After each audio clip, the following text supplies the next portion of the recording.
baie welkom hierso vir almal wat ingeskakel het. Ons het vandag hierso vir Prof Johnny van der Berg wat 'n bietjie met ons gaan gesels oor winterbespuitings en dit wat belangrik is rondom winterbespuiting, spesifiek wat insekbeheer aanbetref. En dan het ons ook hierso vir Albert Potgieter, een van ons manne daarso in die veld, een van ons agronome daar buite. Nou winterpatrone, weerspatrone is besig om te verander, winterpatrone is besig om te verander. Ons het potensieel El Niño waar ons ingaan in hierdie jaar. En dit laat 'n klomp vrae weer opkom oor, ja, wat doen ons in die winter? Moet ons spuit, moet ons nie spuit nie? Wat moet ons doen? So, dit is wel die vraag wat ons wil antwoord vandag en 'n bietjie 'n paar opinies kry daar rondom. Hoe sal nou weet hoe swaar is jou druk? Want dit gaan oor daai ekonomiese threshold. Ek weet ons ouens krap nou en dan kyk jy daar by die wortels, ja, hier lê eene, maar ek dink ons onderskat. Dink jy die ouens onderskat? 100%, ja. Ja, wel ons loop, ons grou, ons kry nie 'n wurm nie en ons vertel vir onsself ons het nie druk nie. Ons het nie moeilikheid nie. As julle nou wurms versamel of hoe bepaal julle wanneer julle kyk na wurmdruk? Weet jy dit is iets wat ek produsente sou aanmoedig om te doen, is om te op 'n ligte manier te monitor. Wat ek altyd doen om te kyk of daar snywurms is, en dis hoe ek ook die larwes versamel, omdat 'n ou maar inherent lui is en nie laatnag wil werk nie. By die universiteit, ja. Ja, ons ouens by die universiteit, jy weet. Waar ons werksuitset is mag koppel aan salaris. Jy kan nie verwag ons werk 24 ure dag. So wat ek altyd doen is om geete te vat. Jy weet, ek het sommer PVC pyp of geete van 1 meter of 2 meter wat ek begrawe in die landerye. Ja. So diep. Nee, ek grou nie so diep nie, ek grou hom so diep. Die geete daarin te sit en dan met 2 plugs op en dan gelyk met die grond. En as jy hom daar los vir die nag en jy kom kyk môreoggend dan's daar snywurms in. En dis wanneer jy agterkom, daar's 'n swart mieliekewer in of daar's miswurmpies in. Daai goed loop almal in die nag rond en die valgrondkewers. Ja. Die toktokkies, jy weet. Ja. Enige plek in die land of is daar aan die kante, daar waar die natuurlike weiding begin? Ek sou sê in die land 'n paar meter van die kant af, maar veral miskien juis in die onkruidkolle. Ja. Want dis daar waar jou bron gaan wees. Ja, ek dink dis 'n goeie ene daar. So daar waar jy bietjie meer sukkel met die onkruidbeers gewoonlik. Ja. Want jy weet dis 'n ding wat jou niks kos nie en dit is 'n trap wat jy in die land het wat jy kan hom maar los. Deur die winter. Ons gaan kyk net nou aan wat vang hier daar. Ja, ek dink dis 'n bytjie idee. Ek het maar altyd geloop en sê vir die ouens, vat 'n nat sak, gooi hom uit, môreoggend dan tel jy hom op en so aan, maar ek hou baie meer van hierdie geet idee. Maar die natsak ding werk natuurlik en so jy kan hulle so daarna kyk. Nou ons praat op hierdie stadium met snywurms. Wat nou van die ander insekte? Ek meen ek het so 'n bietjie van 'n bekommernis in my hart oor alwurmbeheer. Ons is besig om 'n klomp chemie te verloor wat die alwurms aanbetref en ons het baie vog. Watertafel, watervlakke is hoog. Ek is bekommerd oor die alwurm. Ek is nie 'n kundige op met die alwurms nie, maar jy weet die onkruide is ook gasheere van alwurms. En goeie onkruidbeheer gaan natuurlik, hulle gaan nie populasies beheer nie, maar die voedsel verminder. Jy weet daar's minder lewende wortels as die onkruide effektief beheer word. Maar die ander pla, jy weet soos jy nou sê ons het korter winters. Hitteeenhede is meer. So ons dink ons weet ons plaagprobleme en siekteprobleme gaan erger raak want net soos 'n gewas hitteeenhede nodig het om hom tot by blom te bring, is die heel belangrikste abiotiese faktor wat insekte se ontwikkeling beheer is temperatuur. En jy weet 'n plaag wat 2 generasies 'n jaar het, want daar's soveel hitteeenhede, kan op die ou end 3 en miskien eendag 4 hê. En ek meen dit hoef sekerlik nou nie groot temperatuurverskille te wees nie. Daai mikroklimaat wat ons nou oor gepraat het onder daai roset, klein half graad wat 'n verskil maak of hy loop of nie loop nie. Nee? Ja. Jy weet as ek terugkom na snywurms toe, 1 graad verskil. Van 18 na 19 grade Celsius. 1 graad verskil maak 'n snywurm se lewensduur met amper 2 weke korter. Jo.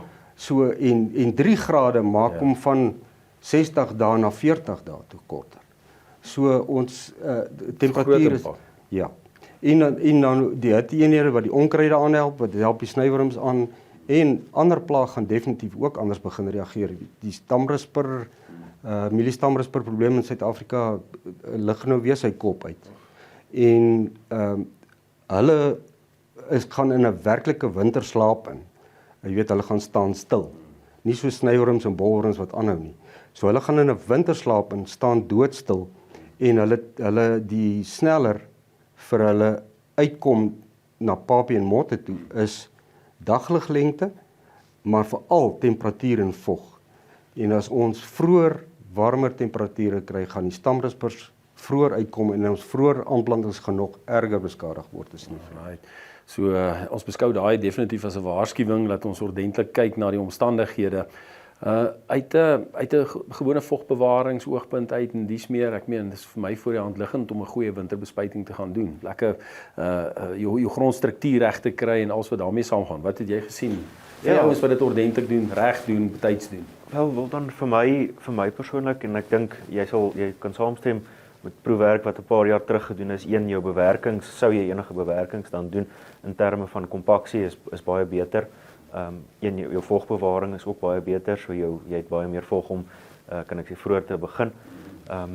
Jy het skoon lande, jou insekbeheer is soveel makliker. Ek dink as daar groot bosse en groot hoeveelheid plante staan, dit soveel moeiliker om jou insekdoder op die grond te kry vir daai wurmbeheer ook. Ja, in daai kritiese tyd wat ons nou van gepraat het. Natuurlik. So vir my, jy gaan in elk geval uit om daai beheer te doen, om die onkruidbeheer te doen. Spandeer die tyd, doen dit reg. Moenie gaan vir vinnig cheap and dirty tipe goeders nie. Gaan spandeer die moeite en doen dit reg. En dit volg natuurlik jou byvoegmiddels wat jy daarby sit, goeie benatters en verspreiders, daai klas van goeders ook baie belangrik. Ja, so interessant. Jy weet die bindown waarna hy of die beheer waarna hy nou verwys het. Ons het ek nou nog gesê die landery moet skoon wees 30 dae voor plant. En as jy nou 40 dae voor plant sou burn down doen, dan is daai onkruid eers vrek 'n maand later, né? Dis 10 dae voor plant. Ja. So en ek verstaan jy het vroeër gesê dis 'n moeilik bestuurbare ding. Maar wat jy nou gesê het wat reg is dat daai beheer vroeër gedoen moet word terwyl die plante nog jonger is en dit moet effektief gedoen word met die regte kalibrasie, die regte middels en die regte byvoegmiddels sodat die burn-down effektief is. Ja, ek dink daai hele gedeelte van ons boerdery hierdie voorseisoen ding word tot 'n mate grootliks onderskat, die bydrae wat hy maak, beide in insekbeheer sowel as in vogbewaring en grondstruktuur en alles wat daarmee saamgaan. En ek dink dis 'n kwessie van as jy nou wil spaar, gaan dit jou baie duurder kos op die einde as om eerder nou miskien dalk 'n goeie belegging te doen en dit ordentlik te doen. Absoluut. Ek dink jy is ook bekend met die term van die 1 year seed, 7 year wheat tipe ding. So natuurlik hoe beter jy onkruid nou beheer, jou kans vir saadoordrag is ook minder, so jy verlaag jou saadbank, as ek dit kan sê. Investering in die toekoms vir absoluut, en dis 'n deurlopende proses. Ek dink nie mens moet onder die persepsie leef dat as jy 1 jaar skoon lande het, dat dit, kan ek sê, vir die volgende 10 jaar so gaan lyk nie. Dis 'n bestuursding deur en deur elke liewe jaar. En dis baie keer 'n ding wat afgeskeep word omdat ons besig is met ander goeders, stroopers, koringseisoene, daai klas van goeders wat ook besig is. Residuele onkruidmiddels, dink jy die ouens gebruik minder daarvan? Dink jy hulle gebruik meer? Is hulle meer op die kontak? Ek is van mening, kom ons praat mielies, miskien dalk. Ek is van mening dis dalk 'n deel van hoekom ons bietjie meer van 'n weerstandsprobleem het in terme van amaranthus en daai klas van goeders. As jy vat vroeër jare is daar triazine was volop gespuit en deesdae as gevolg van wisselbou, wat ek nie sê verkeerd is nie, maar kan ons nie noodwendig daai goeders wat so lank oordragperiodes het gebruik meer nie. So dit sit ons in 'n posisie wat ons 'n minder gram aktief, noem dit dan 1000 gram triazine aktief moet neersit om seker te maak ons is veilig vir oordrag, wat dan ook tot gevolg het van na sekere ander goeders groter weerstand in terme van amaranthus, euconaisas en daai klas van goeders ook. Daar by die universiteit, die Noordwes Universiteit, julle doen redelik baie navorsingswerk rondom hierdie goeders. Dis maar vir die industrieliggame, die Graan SA's en wie nog? Of hoe doen julle dit?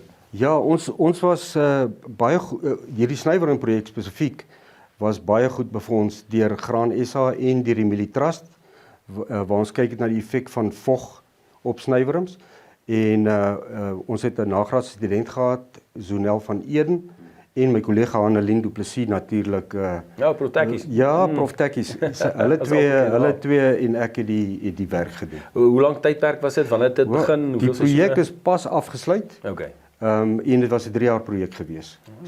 So ons het baie geleer in hierdie tyd en daai befondsing was vir ons, jy weet, sonder bedryfsondersteuning kry jy nie hierdie navorsing gedoen nie. Wanneer kom die data uit? Wanneer word die goed opgeskrywe? Ons skryf populêre artikels soos ons gaan en daar's 'n paar wetenskaplike artikels in die pyp. So daar's hy, daardie heffing waarvoor ons almal betaal vir ons industrieliggame, daar gebeur werklik waar ietsie daarso mee en ons is baie dankbaar vir hierdie tipe van navorsing wat gedoen word. Johnny, ek wil vir jou sê baie dankie. Dankie. As hy Albert, sterkte daar met julle in die Vrystaat. Niks teen julle Vrystaaters nie. My ma kom ook af van die Vrystaat af. Ons hoop om weer vir julle so ietsie te bring soos hierdie om te help om vir julle beter besluite te kan neem. Baie dankie.